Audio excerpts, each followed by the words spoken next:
Welcome to Om Times TV, a division of Om Times Media and Broadcasting.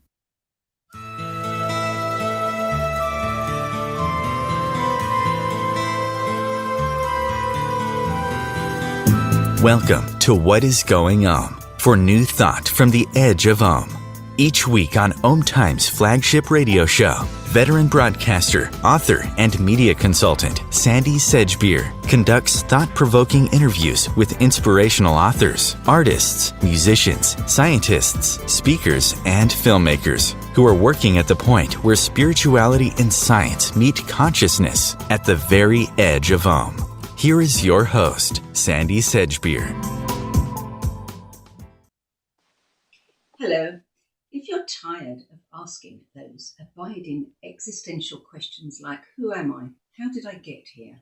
Who created the universe? And what came before that? Stay tuned, because today we're going to hear from a scientist whose latest book aims to provide answers from a new scientific perspective, and in so doing, provide us with a new theory of everything. Dr. Johan Calleman is a scientist and philosopher with a Ph.D. in physical biology from the University of Stockholm, who has published 30 highly quoted articles in the scientific literature within the fields of chemistry, environmental toxicology, and molecular epidemiology. After leaving his academic career, he spent 25 years developing an understanding of the meaning of the Mayan calendar, and is now widely recognized for his theory that the Mayan calendar reflects the evolution of the global mind. Dr. Calleman, welcome. Thank you very much. Good to be with you. You too. So you've written, I think, 8 books over the last 2 decades based on your research on the Mayan calendar, which demonstrate how throughout history each revolution in human consciousness has been driven by 9 waves of creation, which are emanating from the center of the universe, and that they guide its evolution and are behind all revolutions in religion, technology, economy, and social behaviors. Can you give us a very, very, very brief rundown of the difference each wave made to humanity and our world? Yeah, okay. So there are 9 waves. And they start with at the bottom of a pyramid, you might say. That might be the best metaphor to use. A 9-storied pyramid, a terrace-formed pyramid. And each level of the pyramid corresponds to a certain state of consciousness, and it corresponds to a wave that brings that state of consciousness across the universe, including to our own Earth and to the human beings that live here. At the bottom of the pyramid is a wave that basically creates the simplest forms of life, and it also creates the galaxies, the planets, the stars, and everything we think of in astronomy. The second level goes from these single cells and develops the animals in a wave-like manner. The third level brings the primates, upright standing animals that lead up to the human beings.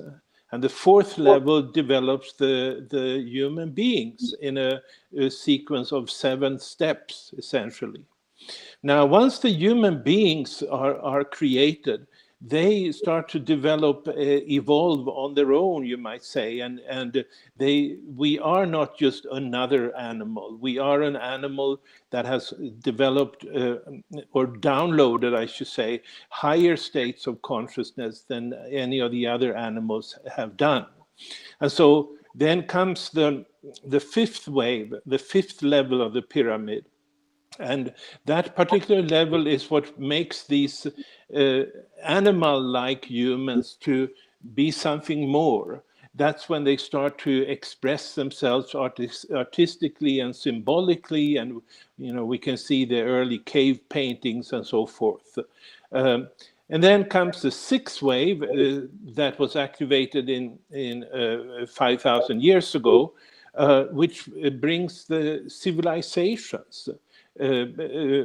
Humans organize themselves in civilizations that build cities and pyramids and many other things that we associate with civilizations.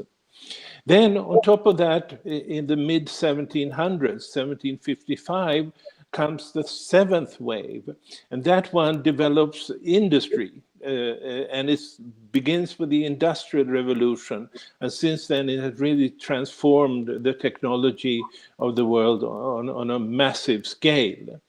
And then comes the eighth wave, starting in 1999, which has brought, among other things, I should say, the digital revolution that we're still very much living through and experiencing the changes that it brings. And the top level, though, is not a new technological revolution. It is the ninth wave, which is designed to bring back a unity consciousness. It is like humanity, since this original fifth wave, it's gone through a process from unity through separation. And in this separate state, she has created these various types of technologies. But then ending up in the ninth wave, the top level, which was activated in 2011, and it's designed to bring unity consciousness, no longer projecting darkness onto to ourselves or others. But you say that game-changing year, the world underwent a shift from duality to darkness, which made civilization more prone to disasters. And we've seen an awful lot of things happening that we weren't expecting since 2011, which really seem to be taking us far away from unity. Yeah, it is a very complex situation that we are living in. And I should mention then that all of these 9 waves, they are continuing to run. But it's the pattern with which, the interference patterns with which these waves are creating our reality has become very, very complex. And so what happened in the year 2011 is that there was a simultaneous change in all of these waves.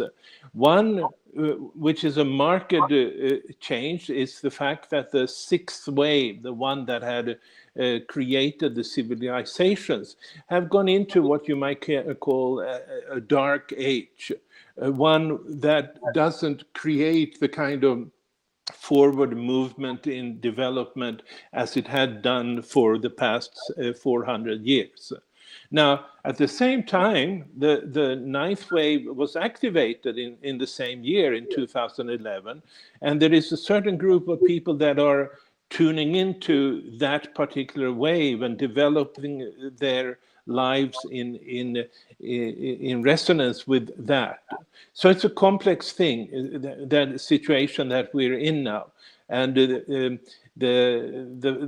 complexity of the interference pattern makes it very difficult to say exactly what is going to happen or like that. It's many changes going on at the same time, including the fact that now both the eighth and ninth wave have very high frequencies and tend to bring changes on a quick rate.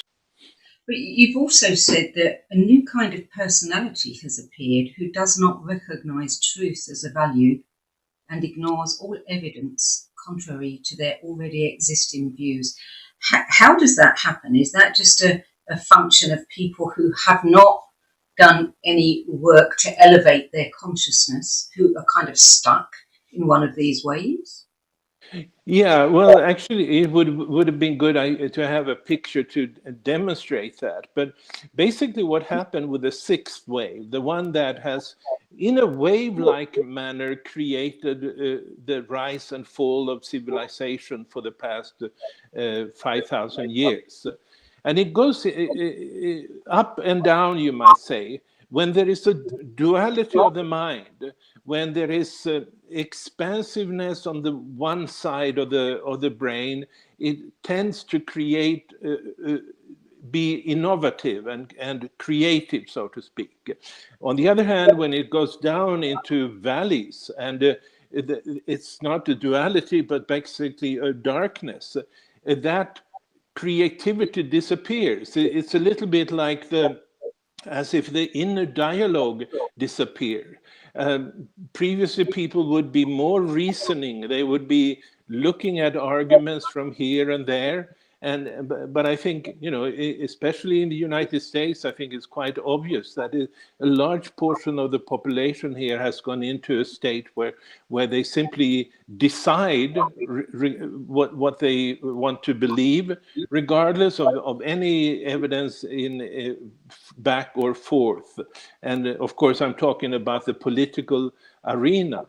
But I think people can see this, and it's a phenomenon that you have seen also also among many people that you have thought about as being spiritual, that went into various kinds of conspiracy theories that they simply decide to. And whatever evidence is back is for or against is sort of is no longer does not matter, and so that's a change that has happened, I think, and is going on still. In previous conversations you and I have had, we've talked about the global mind, and we've talked about, we are feeding it and it is feeding us. It is, a bit like the infinity symbol, back and forth, constant interchange. You also said once that shifts do not take place in accordance with what we may expect or want, but according to a plan conceived at a higher level.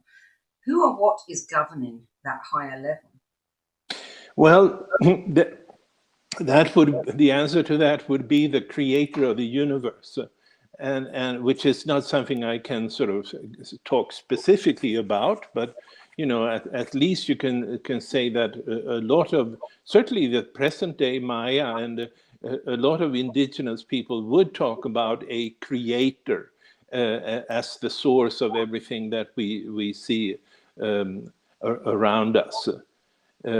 But I wouldn't be able to give any specifics. That's just what I would answer to that.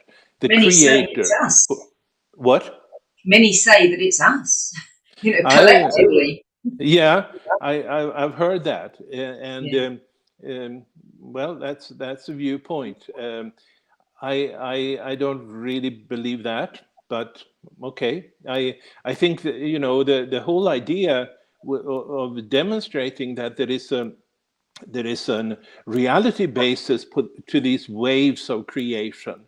In other words, that we can track those and see how a wide range of different phenomena follow this kind of a wave-like pattern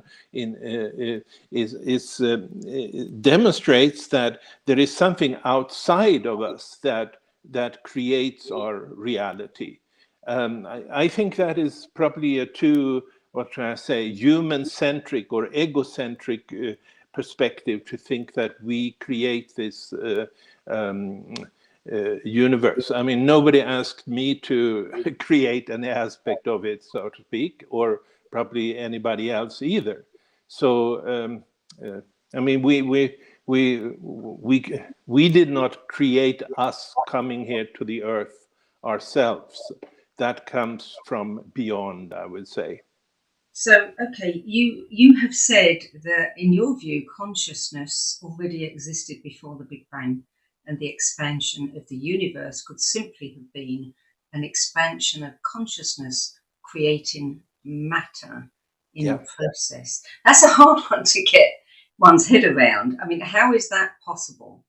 Well, I don't think it's particularly strange. The alternative would be that the universe starts with this explosion of matter that is the view of official science. But then this matter would be subject to sort of the simple laws of nature like gravitation and so forth. And we cannot see in any way how that would lead to any living species. So for this reason, consciousness then is really what creates this experience of the difference between what is outside of ourselves and our inner selves. Consciousness is the subjective experience, and the potential for that, for such experiences, it begins already before the Big Bang. Who knows if it's all planned even before the Big Bang?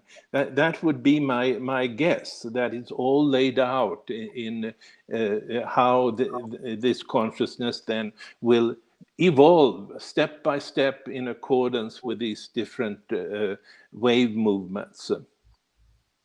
Well, Dr. Jude Calleman says consciousness is not what we have, it's what we are. Do you agree with that? Yeah, I could say no problem with it. I don't know immediately the consequences of it, but certainly yes. So tell me about your... Sorry, didn't mean to interrupt you. No. We are conscious. We are conscious beings, and the fact that we are conscious is really what gives life meaning, significance, and value. You know, you could think of human beings without who were not conscious. They would just be matter, basically, and maybe they could function exactly like we do. But without that consciousness, there would be no meaning to life, there would be no value to life, and there would be no significance of life. So it's a very significant thing, the very nature of consciousness. Yeah, and clearly some are more conscious than others. You know, that we've definitely got levels of consciousness, haven't we? Especially working on this planet right now, we are seeing all those different levels, as you mentioned earlier. But let's talk about your new book, The Living Universe, because every one of your books, you know, follows on from the other. It's your latest research, and there are steps to understanding your work through those books. What have you come up with? You know, what is this new theory of origins? Well, there are several aspects of this, but one of the most, I think, compelling and interesting things is the how to place the Big Bang. Let us say that is the first sort of explosion of matter, the first elements, hydrogen and helium coming into existence. But it places, and that has been sort of heralded by official science as some kind of incomprehensible random thing that just happened. And so that basically saying that we don't have to think that there might be some intelligence behind this process. It's just a random explosion. That's sort of what is always implied in the official science descriptions of this event. Now, what I've done here is, among other things, is to place that event in a sequence with the wave movements, and in particular then with the first wave movement, which later in new steps of this wave would generate life forms, and the timing fits perfectly into this. And the importance of this is to see that life as it has evolved, including the Big Bang, I should say that it shows that the Big Bang is a step in the evolution of life, a preconceived step in the evolution of life. And so that again, it all demonstrates that there is an underlying plan for evolution. not only then biological evolution, but then the later evolution of humankind based on shifting states of consciousness at higher levels of the pyramid, if you like. So that, I think, is a significant finding that is being presented here. It also presents an explanation to why is it that the constants of nature, the constants of physics, are what is called fine-tuned to the creation of life. Now, this has been a sort of a mystery again, and I'm sort of talking from the perspective of official science. There has been these scientists, say Stephen Hawking or other people with that kind of stature, that had pointed out that if one of these constants would be just a slightly bit different from what it is, we wouldn't exist.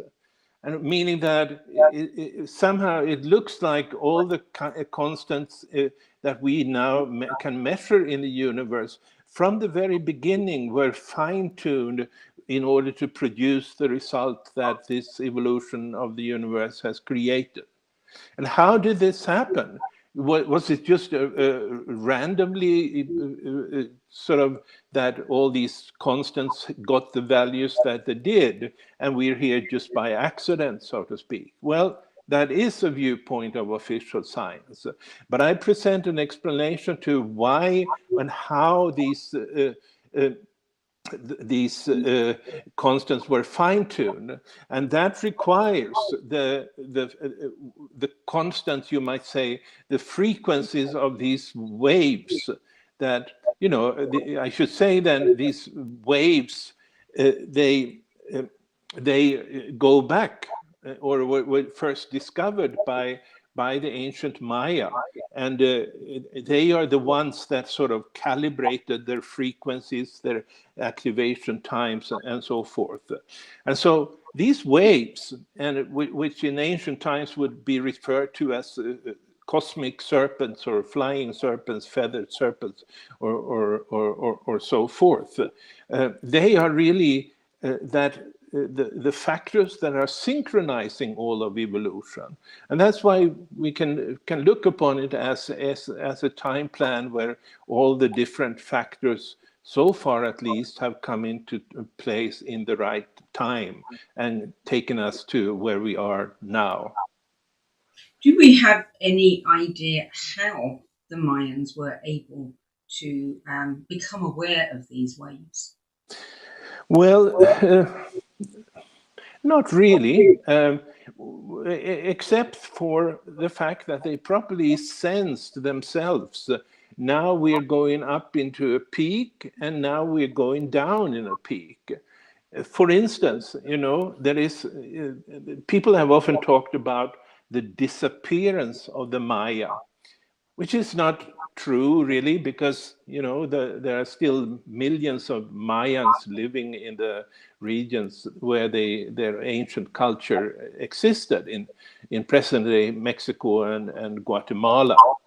But it is true that there came certain time points.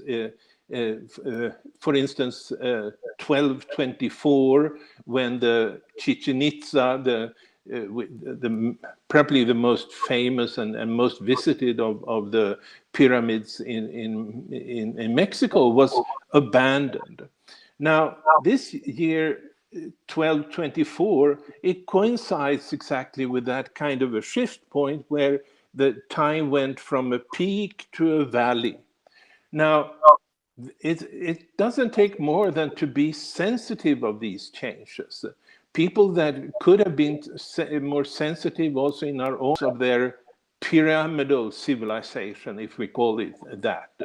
And so I think in ancient times people were sensitive to things that we are no longer sensitive. You might say that they lived in the sixth wave, and in that wave, which is a deeper level, you might say, than the current states of consciousness that we're in. in that time, people all over the world were sensitive to ideas, or sensitive to the tree of life, sensitive to cosmic serpents, sensitive to yin and yang, sensitive to many other such concepts that today we would talk about them as mythological, and most people would say they're not true. But I would say that they are very true. People have just forgotten about them. And these are the concepts that are driving evolution also in our present time.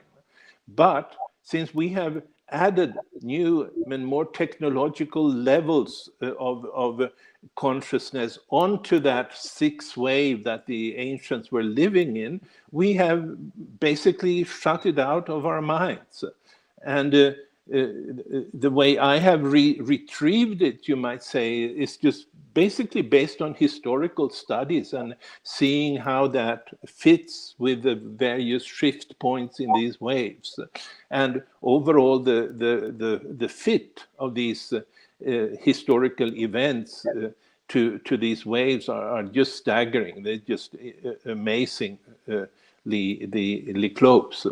But we're not sensitive to it for the most part, I would say. Some people are, but for the most part, not. So, in your studies, understanding the waves and the downward dips and the upward dips and the changes of the long night and the long day, you have been able to predict things that have actually happened. You predicted the 2008 financial crash, didn't you, using the Mayan calendar? Are you constantly looking at the calendar to see what's coming next? No. I think, yeah, I think that prediction, that nobody can take away from me, the prediction of when that Great Recession would happen, is probably one of the most precise predictions anybody has done, without basing yourself on sort of a economic reasoning. I made the predictions just based on, here comes a shift in the Mayan calendar that, based on the pattern we can see, will generate some kind of a downturn in the economy. But as I said now, since 2011, the pattern of interference, the interference pattern of these has become so complex that I don't want to sort of stick out my head and make predictions, because chances are so great that they may not turn out. But the reason I did that when I could do it is that simply just to convey to people that the Mayan calendar is not some kind of a woo-woo thing or something that lacks reality. It is really just an expanded science, and an expanded science that incorporates the ancient peoples of the Western Hemisphere that, up until recently, they simply have been excluded from contributing their knowledge to how we perceive our worldview today. So at this point in time, I look more, take the details of what is happening, the shift points. I take them more lightly. I do follow the sacred calendar and the ninth wave, but I don't. I will not. It's too complex for more than in general terms to make specific predictions. That I don't really do that on a daily basis anymore. We're going to take a short break now. You're listening to What Is Going On. I'm Sandie Sedgbeer, and my guest today is scientist, philosopher, author, and leading authority on the Mayan calendar, Dr. Johan Calleman. And we're talking about his latest book, The Living Universe, The New Theory of Origins, Explaining Consciousness, the Big Bang, Fine-Tuning, Dark Matter, and the Evolution of Life and Human History. When we come back from the break, we'll be talking about why time is speeding up and what we can learn from the rise and fall of ancient civilizations that would help our situation today. We'll be back with more in a few moments, so stay tuned. Om Times TV. Imagine becoming a super influencer. Reinvent yourself, invest in your brand, and then manifest your success with a robust spheric approach. Om Times Media and Broadcasting offers a unique and multifaceted way to become the spiritual and conscious influencer you deserve to be by putting your message across our powerful platform with its proven record of integrity and excellence. Through our produced shows, Om Times offers the opportunity to become a social media TV personality, a radio show host, an Om Times magazine columnist, and a syndicated podcaster, all in one shot. By live streaming your show on Om Times TV and broadcasting it across the extensive Om Times radio and TV networks, you become more than a host. You become an ambassador and a force for positive change. Om Times. Open yourself to the possibilities.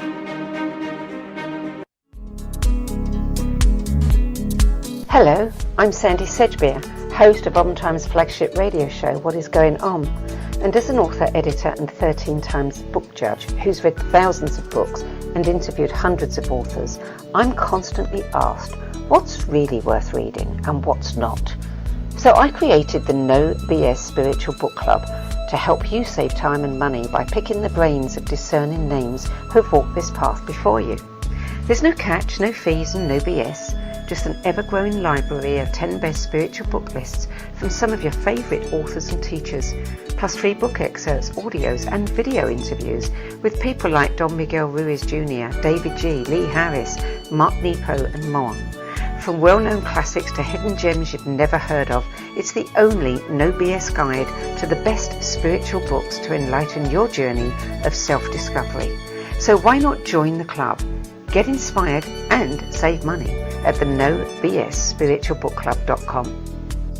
I wanted to talk to you about a program called the Dream Arc and a retreat that we're doing, and I want to invite you along. And the Dream Arc is a dream technology.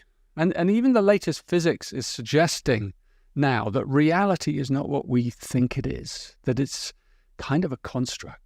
And that the Dream Arc teaches us how to use the full operating system to navigate our brain frequencies between waking and sleeping and dreaming, and to move through the inner realms and the outer realms seamlessly. And you will work in the Dream Arc with certain animals that will come to you, maybe in real life, maybe through your intuition, in magical ways, or perhaps through, just dreams that come to you. It's filled, the Dream Arc, with invitations and suggestions and tasks that you choose intuitively. You choose the ones for you. You don't know what you're choosing, but they come to you. So please join us as we dive down the wormhole into the Dream Arc, and let's see what happens. There are 16 million children struggling with hunger in America. That's 1 in 5 daughters, sons, neighbors, and classmates who don't know where their next meal is coming from. Yet billions of pounds of good food go to waste every year. It's time we do something about it. Feeding America is a nationwide network of food banks that helps provide meals to millions of kids and families in need. Visit feedingamerica.org to help them feed even more. Together, we can solve hunger. Together, we're feeding America.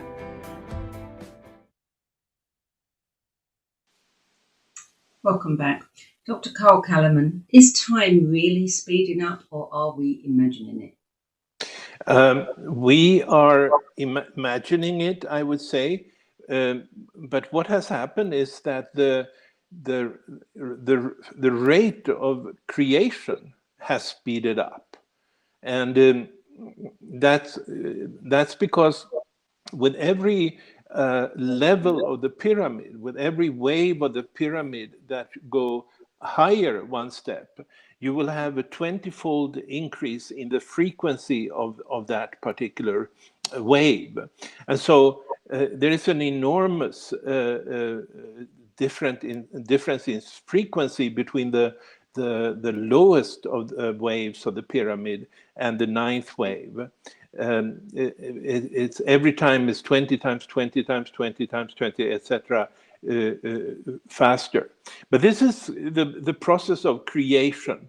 but we're all, whether we are aware of it or not, we are in resonance with these various waves. And so no wonder that we experience time as speeding up. I think it's now come to a sort of a top level of speed. It won't speed up very much further, but certainly in the past 30 years, we have seen a dramatic speed up in time. And the eighth wave that started in 1999 and brought the digital revolution has constantly changed our environment, our technological environment and social environment and so forth. And that's because it operates on a very high frequency, and change comes very quickly. The pace of life is certainly speeding up. I mean, we don't have to wait for anything anymore. It is there at the click of a button. News, we don't have to wait for the 10 o'clock news at night because it's on our phones every second. So I think with all this information coming through, it's not surprising that we get a sense that everything is moving fast. Yes. Yeah. Mm-hmm. So I want to talk about your course on macrocosmic quantum theory, the Mayan calendar and the evolution of consciousness. You teach participants the meaning of ancient mythological concepts, such as the tree of life, which you mentioned earlier, the cosmic serpent, etc. Why are these so important to be teaching now? Well, I think if we want to have a holistic view of the universe, which includes what you might talk of the mechanism that underlies evolution, then we have to deal with these concepts. And neither the serpents nor the tree of life are physical objects. They are relate to the quantum reality, the macrocosmic quantum reality that underlies our physical reality, and which means that they're not easily measured or detected directly. We have to do that indirectly, but it seems that the ancients did not need any kind of instruments or so to convince themselves of the existence of these concepts, and they did look upon them as profoundly important. You'd be hard pressed to find any ancient culture that did not recognize the tree of life. I have never heard of one. I'd be curious if anybody has found anyone. So certainly in that sense, if nothing else, it is to understand why the ancients thought of the world that they did. And that is by itself a very interesting topic that I like to go into. But then it is also that you might say that the view of official science is that we can understand everything that happens in the world ultimately from what you might call material factors, like maybe human beings inventing things or whatever. But then these concepts that like the tree of life and the cosmic serpent and so forth, they are not material concepts. They are underlying things. And so I think they're necessary for anybody who wants to understand how we came here. And in that regard, the explanations are very, very, what shall I say, full of rich, I should say, and also at least tentatively grasp what is happening today. And I would say also that it does tell us where we're meant to go. Whether the world is going there or not, we hope it's going there, but it does tell us where we're meant to go. We are meant to go to a state of consciousness that is unity consciousness. And we're not there yet, but that's where we're meant to go. And I think people, this kind of studies that goes into ancient mythological concepts and retrieves them into our modern world helps us to give us an idea of where we're meant to go, and compels us to work with the issues as what can be done in order to go there. That course also provides a deepened understanding of how healing takes place from a macrocosmic quantum perspective. Tell me about that. Well, it's you might say that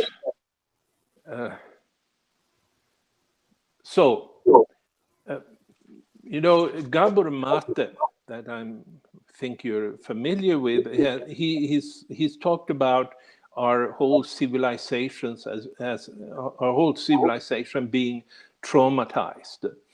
And I think that's largely true. The particular wave of the sixth wave that created civilizations were based on duality, and were essentially also based on dominance. It created worlds in which there was somebody who were ruling others, dominating others. And if you think about it, I think most traumas in human life, they derive from the fact that somebody has exerted inappropriately dominance over you. So that is a wave that has, that has shaped humanity for about 5,000 years. It's only in the mid-1700s where much of the brutality and so forth that was associated with this started to be questioned, started to be argued against. It was only at that point that slavery started to be outlawed and so forth. And so there is a long history then of humankind, of this sixth wave in particular, of duality and dominance that has created traumas on a scale that we may not be able to fathom. And I mean, I should say that it's not just that this wave created bad things. It also created what we call civilizations, and organizing humanity on a larger scales into nations and empires, and the basic technologies for a higher life, so to speak. So it's not just as bad, but it did also, that came at some kind of a price, and that price is as I mentioned then, the expressed in traumas that we have inherited over the generations.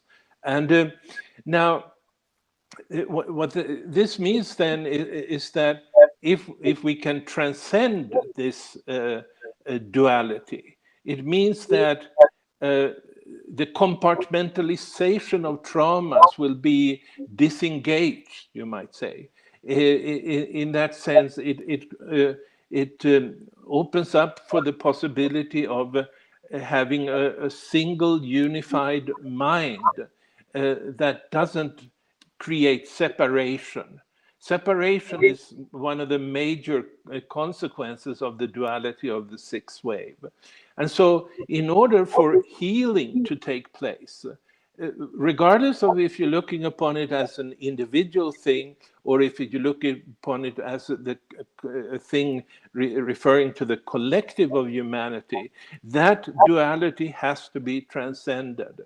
And the wave that holds the potential for that is the ninth wave.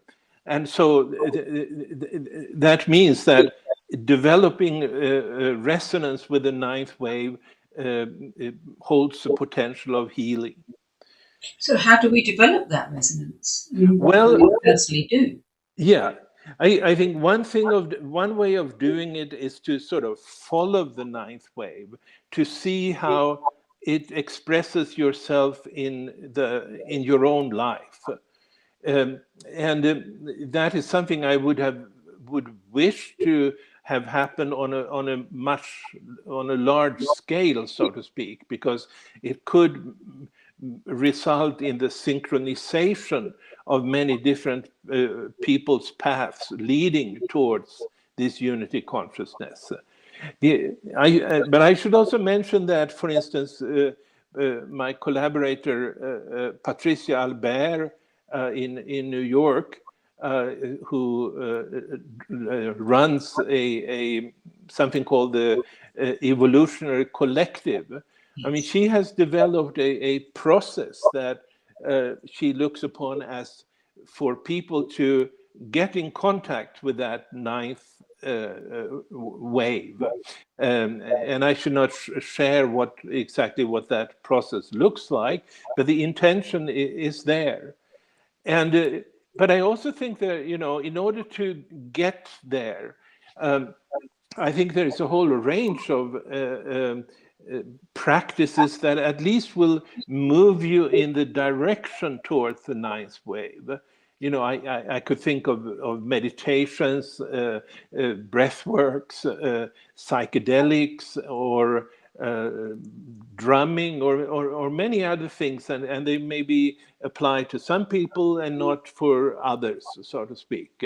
But they still have this in common of sort of disengaging, and I think that's quite clear when it comes to the mechanism of psychedelics, that they disengage the compartmentalization of our minds.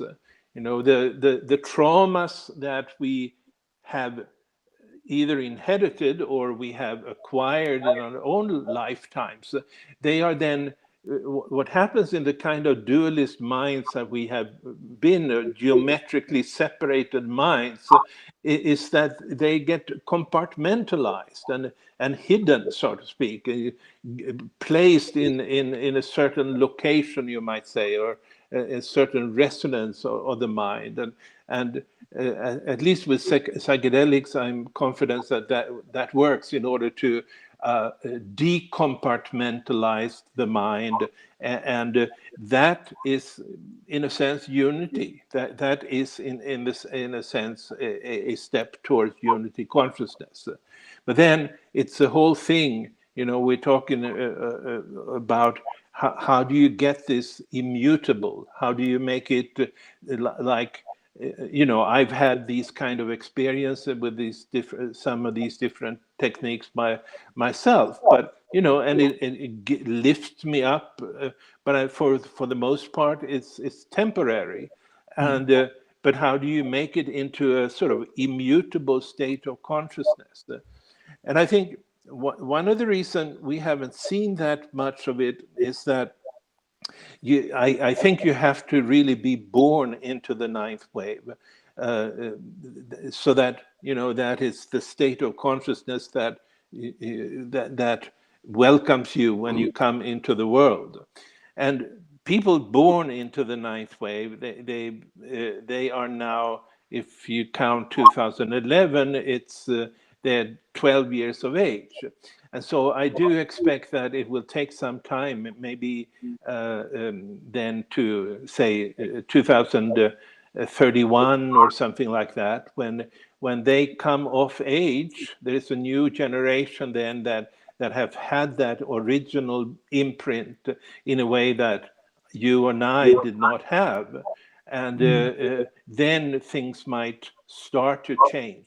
It's not an immediate thing, I think, but it really, they will need some time to sort of clear out all the illusions that they've been given by previous generations. But that's what I think. I think then, you know, around 2031, things will change, at least in according to my values, that things will start to change for what I would call better.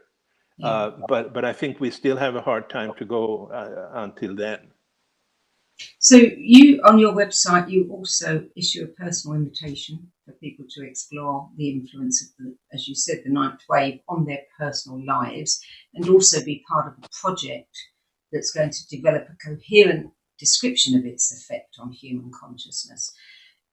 When one thinks about studying, when I think about studying the Mayan calendar, it feels awfully complicated to me. Are your online courses, simplified? Well, I certainly think so. I hope so. I mean, the feedback I have received has been positive, and I don't really think it is that complicated. You can make it complicated, and some people are introducing a range of different calendars that the Maya would use, and there's been these sort of also debates about the nitty-gritty details of these different debates. But if you sort of begin by simply focusing on these major waves, and certainly the sixth wave, is what dominated the ancient Maya. It is what they would call the long count that they would use always to date their pyramids and so forth. And but which is one of the waves you have to, I think, include. But I think there is some kind of a resistance that I really never know how to deal with, that this should be complicated. In my view, it is something that makes things very, very much simpler. And for instance, this unified theory that I'm presenting in this book, the living universe, it sort of replaces, in my view, a huge amount of scholarly studies in all kinds of topics, or in all kinds of disciplines, and instead replaces it with a fairly simple structure of 9 waves of creation that helps you explain large portions of what has created our universe and has led us to here. So I can't really respond to that. I do think that some people are a little bit wary of calendars like that. But I think basically the system is simple, and that's my response. Well, you do offer calculators, 3 calculators that may be used as practical tools to help people doing the course. I guess it's a bit like looking at studying astrology. If you're really going to study astrology, it does look like a long job. And I know because I've been studying it for about 40 plus years. And it is not as difficult as I thought it was. Yeah. So one just has to dive into it. We're almost out of time. One question. Back in 2015, you and I had a conversation about one of your earlier books on the global mind, and you talked about the long count, the 400-year count, and you said that we were coming to a point where that was changing, and that the power was going to go to the east. And in the period since then, we've seen a lot of evidence to suggest that could be happening. Yeah. We've had the BRICS conferences, etc. Yeah. Are we in that new 400-year period now? And is it really going to take 400 years to change? Yeah, I believe so. On the level of the civilizational level, I think it is still true that East is increasingly becoming the dominant, or I should say more clearly, I think it's still true that the Western dominance of the world is going back. It won't hold up. And, it has nothing to do with what I would like or not. But I think that this is what we will see. And in principle, that could also mean that there is a potential for not immediately, of course, but for some kind of a balance to be created, not only between East and West, but also between all the nations of the world. I mean, the world is not balanced, and certainly for the past 400 years, it has been very, very markedly dominated by the Western powers. And I think this is coming to an end at this point. And it won't, any kind of Western dominance will have to take 400 years to come back. But I think the hope, at least for me, is that if, regardless of how this balance is created between of East and West, and it may not necessarily be pretty, but regardless of how that is, I think it does provide for some kind of a platform for those that ultimately are seeking this balance, that are seeking unity. I'm going to have to leave it there now, Carl, because we really are out of time. But I think that's a really good point to leave it on, is that ultimately it will create balance, and that is exactly what we need. Carl Calleman, thank you so much for joining us today. Oh, thank you so much. Thank you, Sandie. The Living Universe, the new theory of origins explaining consciousness, the Big Bang, fine-tuning, dark matter, the evolution of life and human history by Johan Calleman is available from all the usual online bookstores and from his website. And you can learn more about his books, courses, work and events, and subscribe to his newsletter at calleman.com. That's it for this week. I'm Sandie Sedgbeer. I'll be back with another edition of What is Going On at the same time next week. Till then, it's goodbye from me, and thank you, Carl Calleman. Thank you.